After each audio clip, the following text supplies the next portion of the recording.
You can reshape the meaning of your life. Your story isn't finished just yet. That's the message arriving from Scheherazade, the legendary storyteller of 1001 Nights, stepping forward today as the high priestess of narrative alchemy. Hi, love. Welcome into your timeless mythos reading. I'm so grateful you're here, whether you're returning or joining our circle for the first time. Please know you are welcome, wanted, and very safe here with me and my guides. I'm Christina. I'm a doctor of Chinese medicine and an intuitive channel. And today's reading is going to unfold in 3 parts. First is the myth itself. That's the story of the archetype who came forward for you. Next is the deeper healing themes that's stirring in your life. And finally, your full card reading so you can receive guidance on the shifting dynamics. Now, if this video found you, you can trust something in it is meant for you. And because it's a collective reading, go ahead and take what resonates. Just leave the rest. Somebody else needs that part. When something does resonate for you, like the video, claim that energy into your world. And if you haven't yet, click the subscribe button so future Mythos messages will tune even more clearly to your frequency. Now let's anchor our awareness into the present moment and step back into the mythos together. This is the tale of Scheherazade, the woman who rewrote a kingdom's fate through story. Our tale begins in a kingdom stretched between desert and sea, where warm winds carried the scent of saffron and the markets glittered with bronze lamps and bundles of silk. At night, the sky was so wide it felt like the gods had spilled diamonds across it. In the palace at the city's heart, a grief-stricken king paced the marble floors. Once gentle, once beloved, he had been betrayed by the woman he trusted most.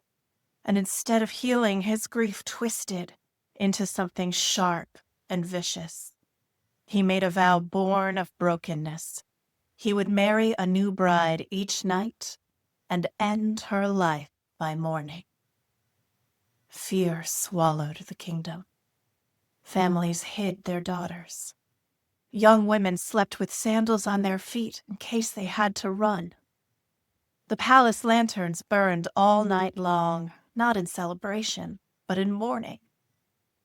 And in this world of terror lived Scheherazade. She was not a warrior.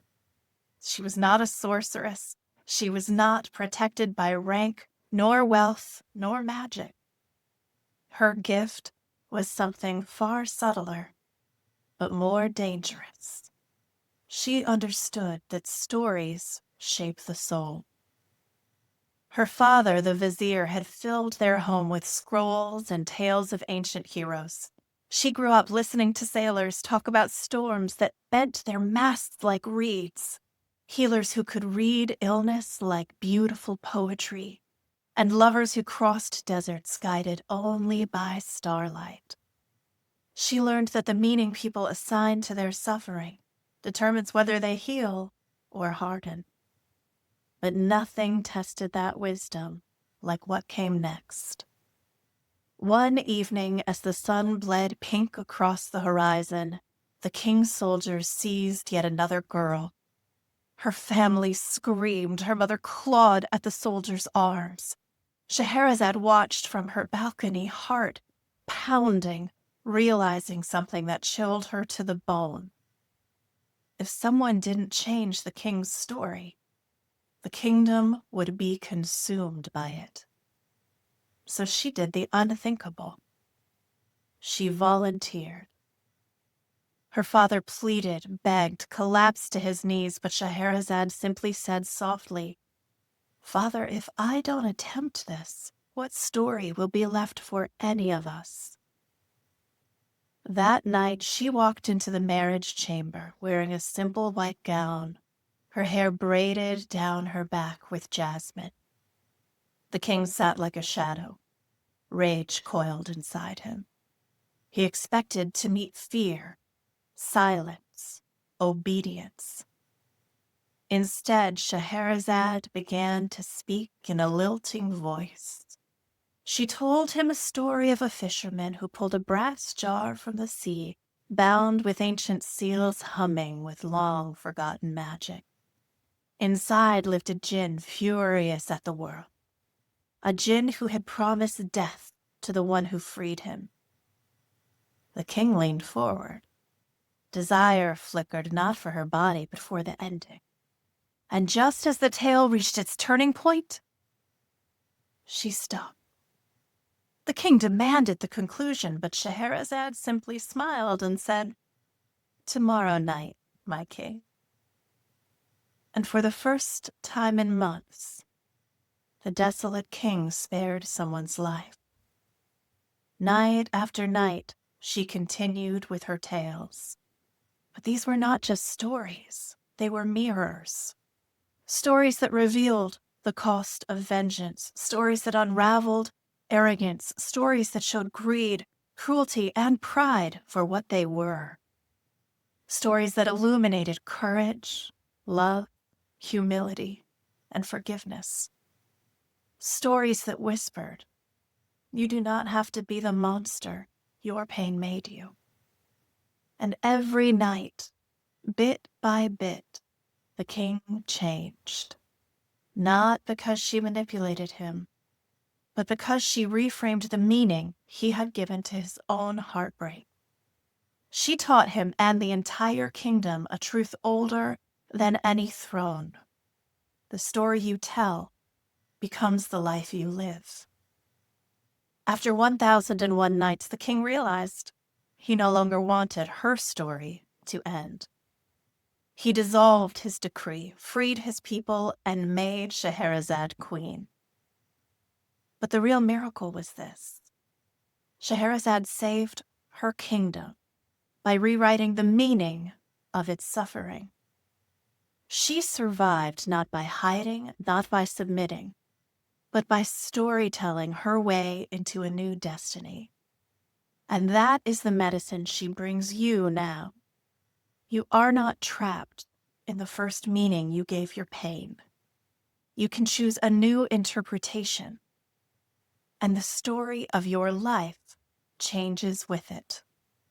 For those who are ready to rewrite the meaning of their lives, Scheherazade arrives when the story you've been living inside no longer fits the person you are becoming. The story you shaped when you were trying your best to survive something you didn't yet have language or power to name.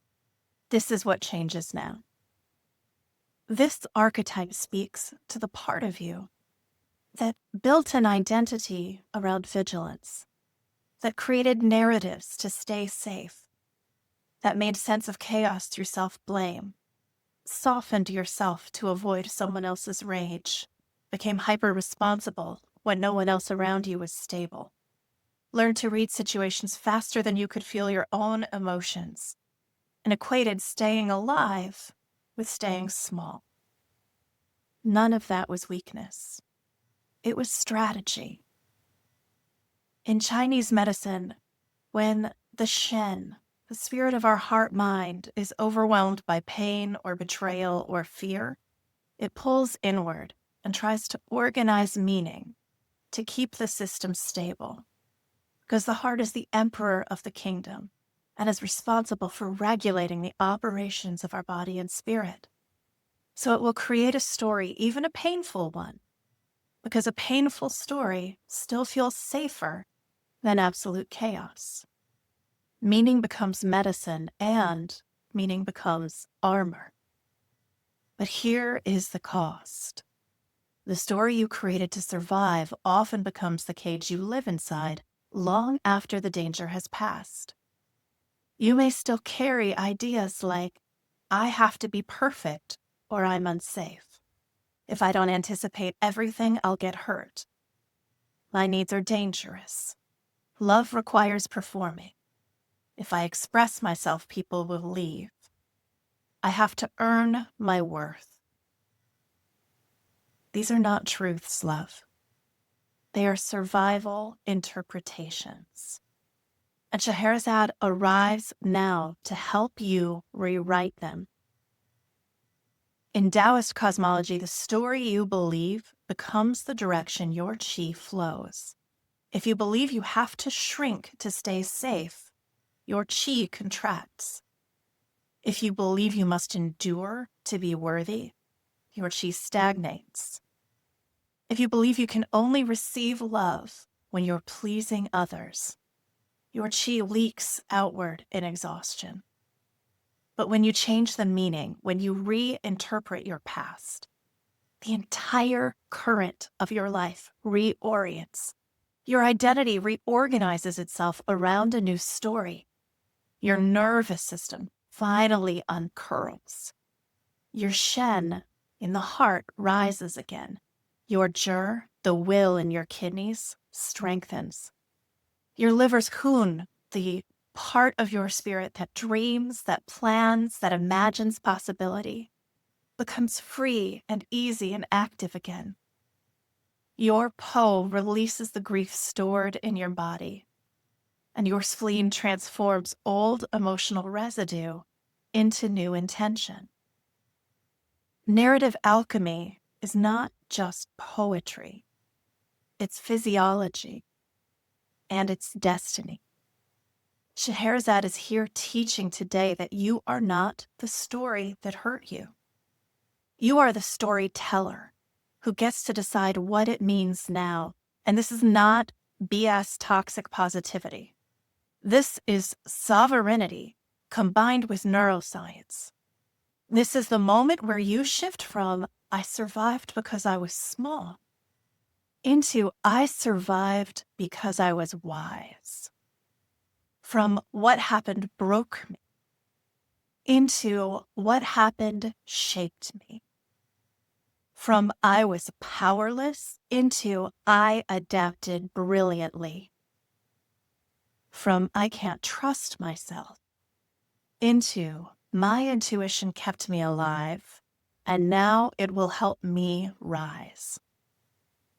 From I don't know who I am into only I get to choose who I become.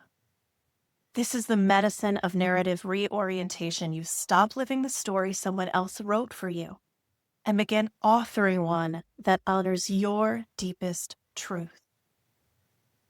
Scheherazade is placing the pen back in your hand and whispering to your soul, you can rewrite this. Rewriting the meaning doesn't erase your past. It doesn't change anything that happened, but it does release your future. And this is your turning point. This is where you decide what your story becomes next. This is where your life follows the narrative you choose, not the one you were handed. Scheherazade brings you the same medicine she used to save a kingdom. When you change the story you believe, you change the destiny you live. And love, you are ready. Scheherazade's messages tell us that your story is yours to shape. You are not defined by an old interpretation. You can soften the meaning of your pain. You are not who you were. You are who you're becoming. The story you tell becomes the life you live. You can choose the interpretation that frees you. You are the author now. You can write a story that feels like truth and liberation at the same time. When you change the story you believe, you change the destiny you live. I love that line, and it's been such a part of my own healing journey. I'm loving working with this archetype energy today. So the card from the Wild Mystic Oracle deck, that energy underneath this reading is stillness. So it's the energy of a pause to observe, to reflect, and to find the space, the entry point into creating a shift. So let's see the energy that you are coming into this reading with. Interesting. We have the Fool in reverse, the Ten of Cups in the upright, and the Justice card. The story that I'm seeing you coming in with is a feeling that you're really not at all certain that there is a pathway for you to achieve joy, to achieve love, to achieve your dreams. That I think you've had a lot of false starts. And of course you have. Of course you have, with the things that you've been through, with the experiences you've had. There have been a number of times that you have set off with an open heart, with the best of intentions, and things just haven't worked out in any way. And so there's this real disheartening sense that what's the point in setting off? What's the point in trying again? I'm not going to get what I want. I'm not going to get what I want. And what's more is that things just don't work out for me. And this is what I'm hearing, that phrase, things just don't work out for me. They work out for other people. They don't work out for me. And that's this justice card. We look at this idea of equivalent exchange, this notion that what I put out into the universe is in some way what I receive back. And so you're coming in with this very strong feeling, this strong sense that it's almost futile to try to make a change, because what you've done to date has not felt like it has resulted in anything that would be equivalent to the effort that you've put in, to the heart that you've put in. Because the things that have happened in your life have been so distressing, like the king in Scheherazade's story. Your heart has been broken. It's been broken maybe over and over many times, maybe by many different people, I think from the time you were pretty young. And so we see here this idea that it's safer not to hope. It's safer not to dream. It's safer not to reach for what I want. I'm going to, embrace the role of the cynic to protect my heart. I'm going to have a sharp exterior. I'm actually going to tell myself with some pride that it's hard for people to get in. Oh, there's a brick wall around my heart, and people make jokes about this like it's funny. It's so wounded. And it shows you how wounded our culture is and how much we've normalized that we say these things to each other with a wry smile as though it's funny. And there's nothing funny about it. There's nothing funny about resigning yourself to a broken heart, about resigning yourself to a belief that of all the beings in the universe, you are the one or one of the few who simply doesn't get the opportunity to pursue your truest and highest cause for your spirit. So underneath this reading is stillness. The idea of a still point, of point zero, is a space where there is a reset opportunity. This is the energy of a blank notebook, where we can see all these stories of the past. And we take a moment and say, but what if I told that story a little differently? What if I chose another perspective? What if I very deliberately said and committed to that what happened in the past was my origin story? Do you ever, have you ever watched those hero movies that are so popular these days, all over Disney and Marvel and all of that? And they have all of these heroes, right? These fantastical heroes. They're modern myths. But what we see is that all of them have a painful origin story, something that happened to shape them into the person who could do these feats of wondrous strength and bravery and heroism. In Taoist thought, we would call this our spirit curriculum. The idea that our soul comes in with an intention of a becoming, something we are moving toward, but there are experiences we have to form us into that person. And just like school, the experiences are going to be challenging.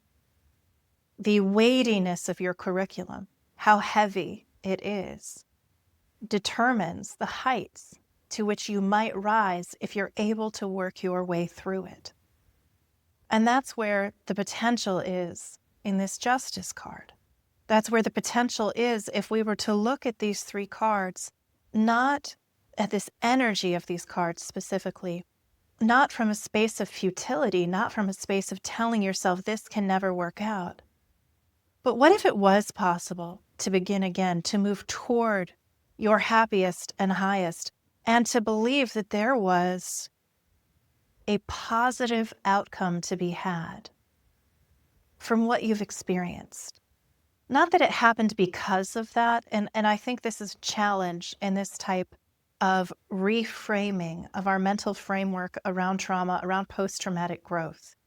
I'm not here saying, oh, this all happened for you, all these awful things, these horrible traumas. But they did happen, and you are still here and living your life. And so the opportunity now is for you to decide where your story goes from here. Are you content with remaining as things are? I don't think you probably are, or you wouldn't be watching this video right now, most likely. I know I wasn't content. In fact, first I was in despair, and then I was in tremendous rage at life and at the divine and at everyone around me. When at only 33, I was told, well, you're disabled, kid. Here's some meds. This is your life now. And it took me some time until I said, this is not my story. You don't get to decide that my story is over here. I am going to rewrite it. What's past will be prologue for me, as Hamlet said, as Shakespeare's Hamlet said. This is only the build-up to the arc of the hero's journey that I am going to go through, that I am willing to go through in order to have a better life. And with that determination and making that choice over and over, everything in my life changed. And that opportunity is here for you. So let's see what's hidden underneath, what we might not be seeing. Think it through. So finding the still point and thinking it through. There are some things that you assume to be true right now that feel very true, but that are actually a way that you are telling the story of your life. Because the way we tell our stories, it shapes our feelings, it shapes our beliefs, it shapes our world around us. And yet someone else would tell that same series of events differently. We're not actually stuck in the interpretation that we've had so far. The opportunity always exists to reframe the meaning of the events, the role that I played in those events, and what it means about me and my life. And you have to think it through. You can look and literally sit with a pen and paper and ask yourself, looking at awful things that have happened, at the things that are plaguing you, the black dog, as Churchill said, that would follow him around, right? This idea of, what if this happened for me? And this is a choice that we make mentally. If this experience happened for me, what would I harvest from it? What would change in my life right now from this moment forward if I said this experience happened in order that I might fill in the blank, that I might learn more compassion, that I might find a deeper level of resilience, that I might learn how to rebuild from scratch, that I might have the opportunity to learn what healthy boundaries are like and how to assert myself in relationships instead of staying powerless and being victimized by others. Do you see where I'm going with this? We can take everything that's happened to us and rewrite the story as though I were the hero who is making my way through a series of challenges, because the truth is, love, you are. You are the hero of your life. You are the hero of your story. And you get to be the storyteller at the same time. You choose the meaning of the events, no one else. So let's see. I think we're going to use the Rider-Waite. Yeah, I think this feels right. And I want to see the opportunities. So this is what we came in with. I want to see the opportunity as we are looking toward this idea of rewriting the narrative finding the stillness to really think it through, to really consider. There's a level of comfort in our current suffering. I'll be honest. There's a level of comfort in our current suffering.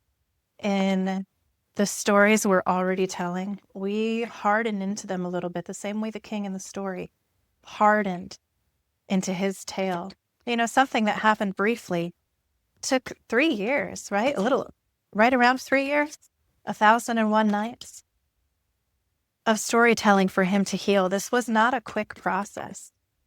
It was not an easy process.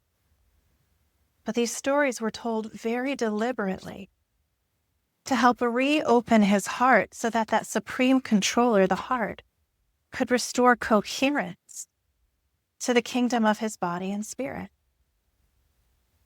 so that he could find the light within himself again that was never gone, as we've discussed before. The light in you is never, ever gone, my love. But we can dampen it to some degree. We can choose to use the dimmer and turn it down. We can build a blanket fort around it or high walls so that others don't have the opportunity to peek in.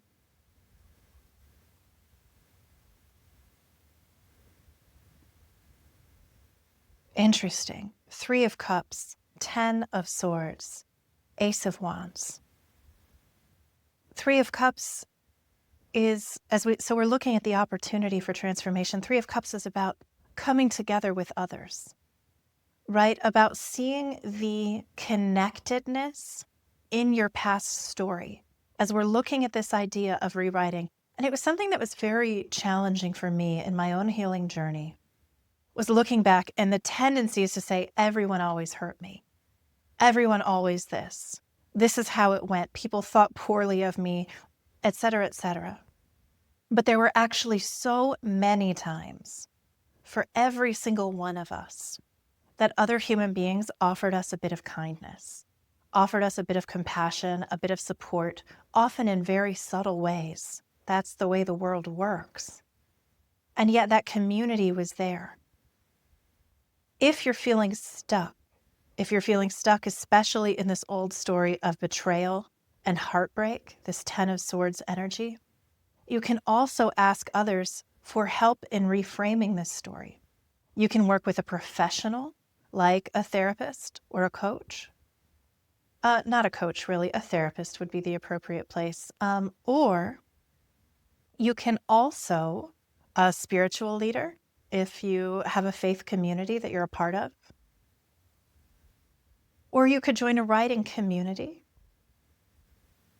You can ask your friends, ask other people who were there, if you have safe people, how would you tell this story differently? Or asking your friends, you seeing who I am now, someone who knows you, someone who loves you, how would you interpret the things that happened that brought me to where I am? How would you interpret the way that has shaped me in a positive way? The traits that I have that I might not have otherwise had if not for these circumstances. To help you shift from a space of feeling disempowered by your story into this Ace of Wands energy. This is incoming inspiration, action, new projects, creative potential. This is very young, masculine, driving, activating energy. And so Ace of Wands is very much like grabbing life, by the horns and riding it, right?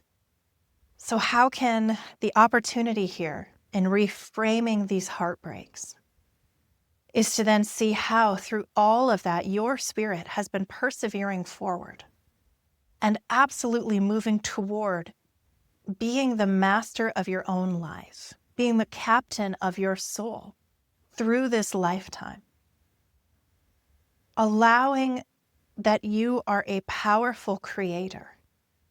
When we can't see the power that we have within us, when we've been taught not to see it, that it wasn't safe to see it, we limit the options that we allow ourselves to see for creation, because that's what feels safe. But if we can begin to understand that those limitations were just a series of beliefs, right? And if I'm rewriting my story, I can choose to rewrite whether those limitations exist in my life or not. And I'm not talking about practical physical things. The physical world exists, right? We're all in it together. But the level at which I am going to enter the playing field for creating change in my life, that is something that I have control over. My limiting beliefs are something I have control over. And I can choose to say, actually, it's very easy for me to shift this dynamic. Actually, I have great facility with creating change like this. From a place of stillness, from a place of logic, and really thinking through and looking at the story of your life and the many ways that you have already adapted and improvised and overcome and achieved successes over and over and over. I see how that's been a training ground for me. And I see where I want to move toward next. That's opportunity in front of you right now. As you look at this gift and this calling from Scheherazade, this high priestess, to see beyond, to see the truth of the power of the narrative that you are telling yourself, and shift it deliberately in a way that moves you toward the outcomes you want to see in your life. We're going to get one more card, one final message to close this reading today. This one is so close to my heart because this is a process I went through very deliberately. I am a writer. I always have been. And it was very important to me to look at my story and the story I was telling myself and the meaning I was giving and change it. Because I really did come to understand the same way Scheherazade knew in this story that what we tell ourselves shapes who we are. Stories change our brain, they change our physiology. Oh, beautiful. We have the owl of awareness, the moon, the rhythms of the moon, and we have Kali Ma, the great goddess Kali, and her fierce, fierce love for the world. Kali Ma is known as the destroyer in Hindu mythology. She represents time. She represents the cycles of destruction and rebirth. And you often see her looking very fearsome. Here she's holding a head that she had cut off, but it was a demon. Kali Ma was created because demons were rampaging across the worlds and no one else could stop them. And so she was created in order to come in as the destroyer and end that cycle of destruction. It was an act of love. This came from love. So the destruction, in order to write this new story, there is this destruction that must take place of the old stories, of cutting yourself free from them, of lopping their heads right off. They are not helping you. They are demons plaguing your doorway. And bringing in the awareness of the owl as you do this. Owls move in liminal space in, I can't remember which culture. There's a culture, a Northeastern culture, where they're called the messengers of the dawn. They're believed to carry messages from spirit into the physical world and back and forth because they exist in that twilight realm. So how can we bring this awareness of the shades of gray, of the liminal, the in-between spaces into this process, and the rhythms of the moon, the rhythms and cycles of life? In Chinese medicine, we say our lives unfold in cycles of 7 and 8. 7 years and 8 years. It's rhythms of phases and stories that all of us go through. How can you take advantage of the rhythm of your life, of the cyclical nature, the waves and currents and movements of the energies of the Tao, in order to bring awareness and fierce love to this process of rewriting your own story. If you want to receive the deeper energetic transmission from today's archetype, I've channeled a couple messages for you. They're linked in the description box below. When you're ready, check them out for more support. Thank you for being here, love. Thank you for showing up for your own story with courage and an open heart. And until next time, be gentle with yourself, okay?